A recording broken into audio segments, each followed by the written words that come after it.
O ito, bago lang. Mayroon daw security threat ang Senado, sabi ni Director Matibag ng NBI.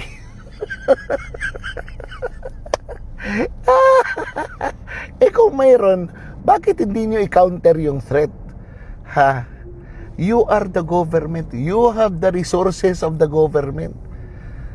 Anong ibig sabihin na ipalalabas mo yung ganyan na istorya? Hindi ba pwedeng gawan nyo ng paraan silently? Bakit kailangan nyo i-broadcast? Dalawa lang ang iniisip ko dito. Una, gusto nyo mag-declare ng martial law. Pangalawa, gusto nyong pigilan ang future na Blue Ribbon Committee hearing ni SP Cayetano at ni Marcoleta. Yun. Bakit? Siyempre papasok sila dyan eh. Kung ila-lockdown nyo, kasi yun ang suggestion eh, i-lockdown daw yung Senado. Kung i-lockdown ng Senado, siyempre paano makakapasok yung mga resource person ng Blue Ribbon Committee? At siyempre pati yung mga senador, di ba? They will be subjected to rigorous na mga checking, di ba? Kasi nga may threat, di ba? Bakit Senado lang? Di ba? Hindi ka magtataka. Anong mayroon sa Senado na wala sa judiciary, na wala sa executive? Di ba?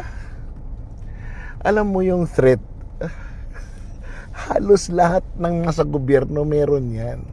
Why? It's part of the business of politics and it's part of the business of government.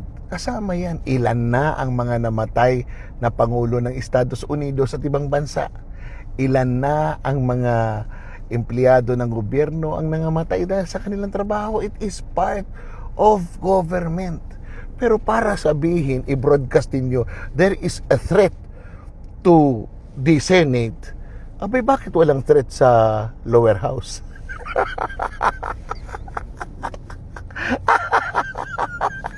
Ginagawa nyo kaming mga kengkoy. Ginagawa nyo kaming mga tanga. Hoy! Tumigil na kayo. Kumita na kayo. Alam nyo yung problema nyo? Image. Hindi nyo ma-reverse yung image na mayroon ang tao sa inyo.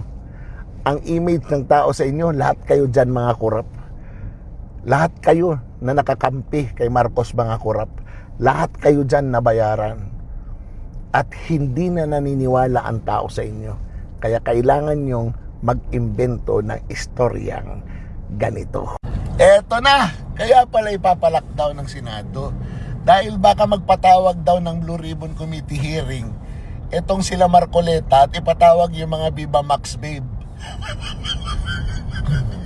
Para makumpirma kung magkano nga ba talaga ang ibinibigay na tip ng mga senador.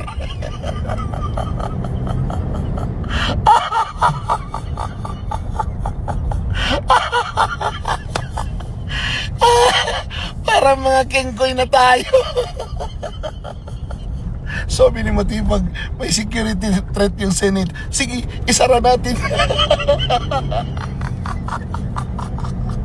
Ano ba nangyayari? Hindi man lang yung National Intelligence Coordinating Agency ang nagbigay ng information. Hindi man lang yung Military Intelligence Group ang nagbigay. O kaya yung Intelligence Group ng PNP ang nagbigay ng information. NBI talaga. Asan yung confirmation nito? Di ba? Because this is a national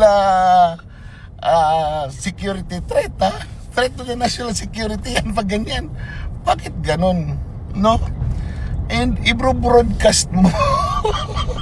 Di ba pag ganyan confidential yan?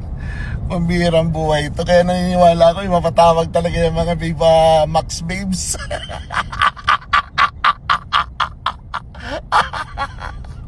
Baka magkabukuhan. Kaya lockdown muna ang Senado. O paano? Hanggang dyan lang muna yung kalokohang kwento.